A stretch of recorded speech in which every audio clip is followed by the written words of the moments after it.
నీ జీవితంలో నీకు ఎదురయ్యే ప్రతి యుద్ధం నీకు విజయాన్ని ఇవ్వటానికే దేవుడు అనుమతిస్తున్నాడు అంటాడు కదా యోబు భక్తుడు. నరుల కాలము భూమి మీద యుద్ధకాలం అంటే కాలం కాదా అంటాడు. దావీదుని హీరో చేసింది అతని మీదకి వచ్చిన పెద్ద శత్రువే. యోసేపును గొప్పవాడిగా నిలవబెట్టింది అతని మీదకి వచ్చిన శోధన పోతీఫర్ భార్యే. నేనంట నీ సాక్ష్యం ఎప్పుడు గొప్పగా ఉంటుందో తెలుసా? నీకు ఎదురయ్యే సమస్య కూడా గొప్పగా ఉంటే ఆ గొప్ప శ్రమ నీకు గొప్ప సాక్ష్యాన్ని ఇవ్వటం ప్రారంభిస్తుంది.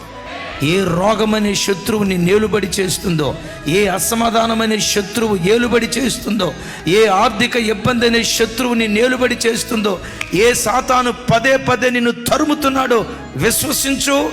నిన్ను తరమాలని ప్రయత్నం చేస్తూ నీ మీద యుద్ధానికి వచ్చిన శత్రువులను ఒకానొక రోజు నీ పాదముల కింద నా దేవుడు అణుచును గాక.